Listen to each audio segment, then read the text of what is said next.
আপনার গুরুত্বপূর্ণ বক্তব্যের জন্য আমি এবার আহ্বান জানাবো জনাব চয়ন ইসলাম, সিরাজগঞ্জ ৬। আপনার সময় ৫ মিনিট।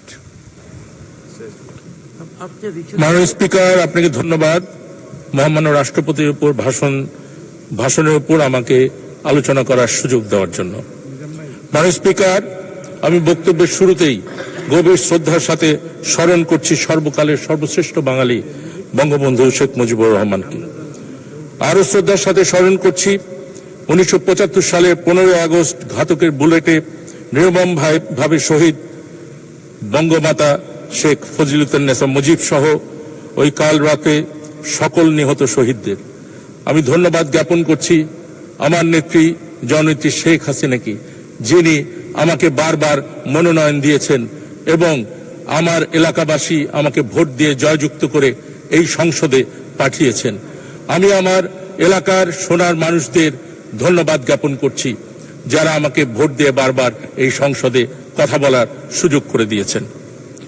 মাননীয় স্পিকার, আমি শ্রদ্ধার সাথে স্মরণ করছি আমার পিতা ডক্টর মজহরুল ইসলামকে, যিনি বঙ্গবন্ধুর উপর তার জীবনী সম্মিলিত বই লিখেছিলেন এবং আমি গর্ববোধ করি যে আমার পিতা বঙ্গবন্ধুর উপর একটি বই লিখে ইতিহাস ধারণ করেছেন। মাননীয় স্পিকার, মহামান্য রাষ্ট্রপতি চলতি বছরের 30 জানুয়ারি দ্বাদশ জাতীয় সংসদের উদ্বোধনী অধিবেশনে যে মূল্যবান ভাষণ প্রদান করেছেন, তার জন্য মহামান্য রাষ্ট্রপতি মহোদয়কে আন্তরিক ধন্যবাদ জ্ঞাপন করছি। তিনি তার গুরুত্বপূর্ণ ভাষণে সরকারের বিগত দিনের সফল কার্যক্রম ও আগামী দিনে কি করণীয় তা সুন্দরভাবে তুলে ধরেছেন। 15 বছর আগে দ্বিতীয়বারের মতো বঙ্গবন্ধু কন্যা জননেত্রী শেখ হাসিনা যখন সরকারের দায়িত্ব নিয়ে কাজ শুরু করেছিলেন, সেখান থেকে শুরু করে আজকের দিন পর্যন্ত বাংলাদেশের দিকে তাকালে এক অবিশ্বাস্য রকম উন্নতি চোখের সামনে ভেসে ওঠে। মাননীয় স্পিকার, কোথাকার বাংলাদেশকে তিনি আজ কোথায় নিয়ে গেছেন। Padma Setu, metro rail, Karnaphuli tunnel, elevated expressway, Rooppur পারমাণবিক বিদ্যুৎ কেন্দ্র, গভীর সমুদ্রে বন্দর নির্মাণ, বঙ্গবন্ধু সেতুর পাশে যমুনা নদীর উপর বঙ্গবন্ধু রেল সেতু, ন্যাশনাল হাইওয়ে রাস্তাকে 6 লেনের এক্সপ্রেসওয়েতে রূপান্তরিত করে যোগাযোগ ক্ষেত্রে বিস্ময়কর উন্নতি সাধন করেছেন। 100টি ইকোনমিক জোন নির্মাণ, বঙ্গবন্ধু স্যাটেলাইট উৎক্ষেপণ, তথ্য প্রযুক্তিতে অভাবনীয় উন্নয়ন, ডিজিটাল বাংলাদেশ নির্মাণ শেষ করে স্মার্ট বাংলাদেশের যুগে প্রবেশ, এসবই মাননীয় প্রধানমন্ত্রী জননেত্রী শেখ হাসিনার দূরদর্শী নেতৃত্বেরই ফসল। ঘরে ঘরে বিদ্যুৎ, জেলায় জেলায় বিশ্ববিদ্যালয়, একদিনে 100 সেতু, 150 রাস্তা উদ্বোধন, এসবই বঙ্গবন্ধু কন্যার ধারাবাহিকভাবে দেশ সেবা করার ফসল।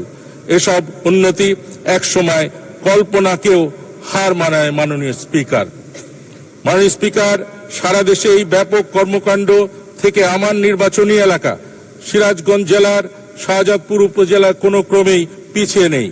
আমার এলাকার সবচেয়ে বড় সমস্যা ছিল নদী ভাঙন সমস্যা।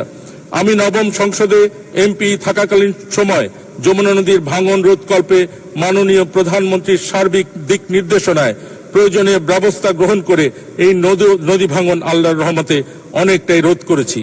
যেটুকু বাকি ছিল তার মধ্যে এনায়তপুর, খুকনি, জালালপুর, কৈজুরি এই এলাকায় 445 কোটি টাকা ব্যয়ে আরো 6.5 কিলোমিটার নদী শাসনের কাজ চলমান আছে। আশা করি অল্প কিছুদিনের মধ্যেই এই কাজ শেষ হবে। এছাড়াও মাননীয় প্রধানমন্ত্রী আমার এলাকায় রবীন্দ্র বিশ্ববিদ্যালয় নামে একটি বিশেষায়িত পাবলিক বিশ্ববিদ্যালয় প্রতিষ্ঠা করেছেন।